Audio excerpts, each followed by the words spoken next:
Bon les gars, est-ce que vous savez c'est quoi un script dans un film? Pas le script, le scénario, là, la job de script.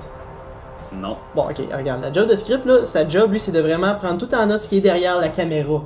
Ok? Fait que dans le fond, chaque fois qu'il y a une scène telle quelle, lui, ce qu'il va faire, c'est prendre en note tout ce qui se passe pour être sûr de ne pas avoir de faux raccords. Je vous dis ça parce qu'avec tout ce que j'ai vu, là, je vous dis, il y en a en maudit. Fait que ça, c'est une émission spéciale faux raccords, fait que je vous amène tout de suite au début du film pour voir les faux raccords en ordre chronologique. Fait qu'on commence tout de suite avec la scène 1, lorsque Robert s'en vient pour tirer sur Bob. Alors regardez bien.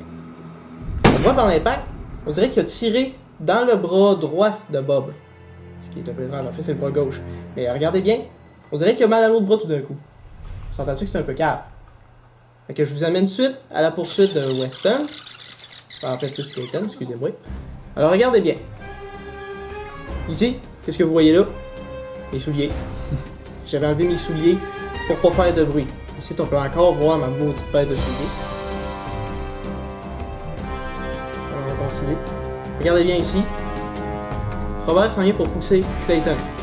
Alors, on peut remarquer tout de suite qu'il tient le gun de la main droite. On continue. Ici, il arrive tout d'un coup, il de la main gauche. Bravo, Arato. Ouais, tout le monde sait que Robert est ambidextre. Ouais, c'est ça. Fait que, on continue ensuite. Alors ici, ça part. On peut supposer que c'est encore de la bonne main, mais pas supposer de la bonne en partant. Et aussitôt qu'on arrive ici, et puis là, on regarde dans ce plan-là, il tient dans la main. Puis dans le plan d'après, ça a changé de bord. Ouais. Fait que... Voilà l'utilité d'avoir des scripts pour les films. Ouais, exactement. Fait que regarde ça. Ensuite, regardez bien ici. Il vient de recevoir la boîte sur la tête. Remarquez comment le bras de Robert est bien étalé sur le plancher. Pourtant, dans le plan d'après, complètement étalé le long du corps. Et c'est des choses qu'on ne remarque pas du tout pendant qu'on filme. Ouais, c'est ça, mais comme je dis, j'ai bien regardé le film. Là. Ok, ici, Weston s'en vient pour amputer Bob. Alors, je pense que vous l'avez remarqué cela tout à l'heure. Robert donne le couteau en tenant la manche, ce qui donne la lame à Weston. Weston le prend par la lame, et dans le plan d'après, on voit la lame, donc il le tient par la manche. C'est comme si le couteau avait reviré de bord en une fraction de seconde. Ou c'est un couteau à double tranchant. Ouais, ça se peut. Double lame. Bon, je vous amène encore plus loin. Lorsque Clayton s'apprête à remettre son piège, regardez bien la boîte. On voit que le Fruit Loops, techniquement, il est face au mur. La cover est telle quelle, mais sur la plan d'après, elle a complètement changé de bord. Inversion très rapide. Inversion très rapide, on s'entend. On continue. Alors, il s'apprête à activer le piège en lançant la boîte dessus. Alors, regardez bien. Il lance la boîte, elle fait un rebond, puis elle se retrouve en plein vol. Elle est drette là. Mais pourtant, dans le plan d'après, Non. elle est rendue où la boîte? Disparu. Ouais. Ok, regardez bien ici. On voit dans cette main-là, ici, qu'il l'a pas. Fait que forcément, elle est dans sa main droite, le gun. Seulement, si vous regardez bien, encore une fois, t'es ambidex. On voit le gun sur le coin ici de l'autre bord. Fait que tu t'as encore changé de main. On continue plus loin. Regardez bien ici. Je suis en train d'expliquer que je me suis fait tirer dans le bras, mais que je me suis récupéré. Je monte mon bras gauche. Pourtant, j'ai décidé d'aller chercher dans Tueur sur loin 4 un extrait. Puis ici, je mets de la pression sur mon autre bras. Fait que finalement, j'ai dû guérir parce que je me souviens même plus sur quel bras je me suis fait tirer. Ouais. Ça, faut le savoir. Un autre petit faux record. Salut Anto. Allô. Ça va bien? Tu regardes la caméra. On avance encore plus loin, je pense. Oui, direct ici. Alors remarquez bien, ce plan-là, pas grand-chose. Mais je le fais passer à reculons. Remarquez bien. En arrière, beaucoup de neige. La neige. Oui, la neige fondante, là, mais il y en a. Pourtant, si j'accélère un peu plus loin dans la scène de combat, regardez bien. Regardez.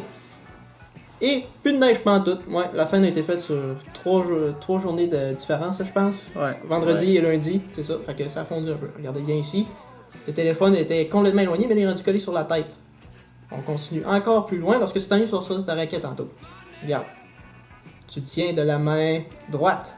Et sur le plan d'après qui suit, devine. Main gauche. Main gauche. Bravo, Anto. T'es Robert, vraiment là. ambidex, là. Je suis vraiment surpris, t'es bon. Ambidextre total. Ah ouais. On continue plus loin. Regardez bien ce plan-là. C'est lorsque Miguel reçoit le chicot sur la tête. Alors on continue. Un coup de feu. Pourtant, si vous regardez ici plus loin, il y a un garde en arrière qui a même pas entendu le coup de feu. Pourtant, il est pas si loin que ça. Ouais, il est pas si loin que Ouais. ça, mais ça me semble qu'il s'en serait rendu compte. Regardez bien le plan ici. Il tient l'enveloppe à 2 mains.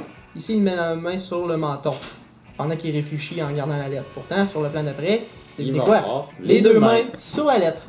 Ouais, trop de faux raccords, les gars, trop de faux raccords. On n'a pas de script. Ouais, il faut un script. On continue plus loin, si je me souviens bien. Regardez ici. Le seul faux raccord que j'ai trouvé à cette scène-là que je trouvais vraiment digne de mention. Regardez cette photo-là qui date de la scène 3. Regardez la différence de longueur de cheveux. Ouais, ça, on tient à le préciser que ça a été tourné en 3 mois d'intervalle, les deux Oui, scènes. absolument. Puis on continue plus loin encore. Parce que je suis en train de parler au talkie-walkie. D'après moi, je parlais tout seul.